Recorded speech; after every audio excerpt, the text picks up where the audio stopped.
This channel does not promote any violent, harmful, or illegal activities. All content provided by this channel is meant for an educational purpose only.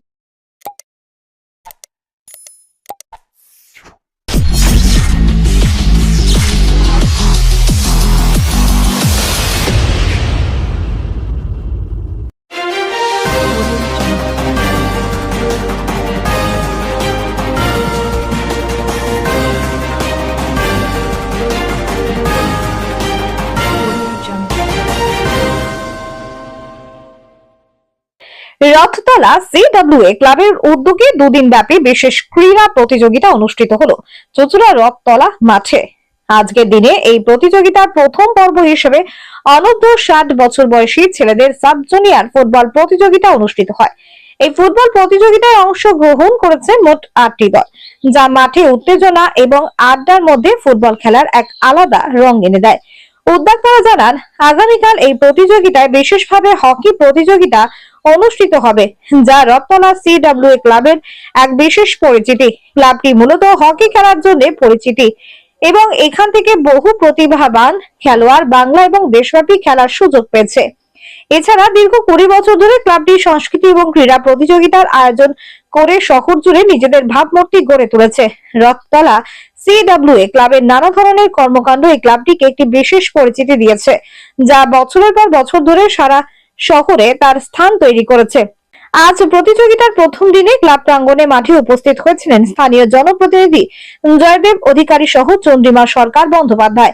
তার সঙ্গে উপস্থিত ছিলেন Hooghly district sports অ্যাসোসিয়েশনের কর্মকর্তারাও। বিভিন্ন cricketer Dharmendra Singh সহ অন্যান্য বিশিষ্ট ব্যক্তিবর্গরা এদিন উপস্থিত ছিলেন। চুঁচুড়া থেকে আদের রিপোর্ট, আমার কলকাতা নিউজ। অ্যাসোসিয়েশন উদ্যোগে আমরা দুদিন ব্যাপী ফুটবল এবং হকি খেলার আয়োজন করেছি। ফুটবলে 8টা টিম খেলছে, তার সূচনা আজকে হলো। আমাদের প্রখ্যাত ক্রিকেটার আইবিরা করে গেলেন এবং ধর্মেন্দ্র সিং ছিলেন। কালকে আরও অনেক বিশিষ্ট ব্যক্তিরা আসবেন। আর আগামীকাল আমাদের হকি আছে, ডনবস্কো প্রাইমারি আন্ডার 14 বা কৃষ্ণনগর ভার্সেস দুটো টিমের খেলা। এছাড়াও আছে আমাদের ভেটারেনদের হকি খেলা এবং আজকে যে দুটো খেলা হবে, চারটে খেলা হবে, আর সেমিফাইনাল ফাইনাল খেলা। কটি দল অংশগ্রহণ করেছে আজকে? 8টা দল। 8টা দল। মূলত কি এটা সাব জুনিয়র ফুটবলই? সাব জুনিয়র ফুটবল এটা প্রত্যেকবারই করে থাকি আমরা এখানে। কত বছর বয়সী সব যারা আছে? 10 বছর। 10 বছর। এটা কি দুদিন ব্যাপী কি প্রতিযোগিতাটা অনুষ্ঠিত হয়? দুদিন ব্যাপী প্রতিযোগিতা এবং আমাদের ক্লাব হকি বেস ক্লাব এবং ফুটবল তো আমরা খেলি, তাছাড়া হকিতে এখানে আমাদের অনেক কৃতি খেলোয়াড়, প্রখ্যাত খেলোয়াড় আছে। মন্টা দাস আছে, সুদীপ চন্দ্র আছে, এরা বেঙ্গল খেলেছে, মন্টা দাস, এরকম অনেকই আছে আমরা যারা হকি খেলেছে। কততম বর্ষ আপনাদের? এটা আমাদের দীর্ঘ 20 বছর ধরে এই খেলাটা আমাদের হচ্ছে, প্রত্যেক 20 বছর। আমাদের এই যে সাব জুনিয়র যে খেলাটি অনুষ্ঠিত হতে চলেছে, আমরা দুদিন ব্যাপী ডে নাইট এই খেলাটি অনুষ্ঠিত করার চেষ্টা করছি, যাতে সুষ্ঠুভাবে 10 বছরের মধ্যে যে বাচ্চারা সাব জুনিয়র লেভেলে খেলে তাদের অনুপ্রাণিত করার জন্য। এবং আমরা মাঝে মধ্যেই, প্রত্যেক বছর না করতে পারলেও মাঝে মধ্যেই এই খেলা অনুষ্ঠিত করে থাকি।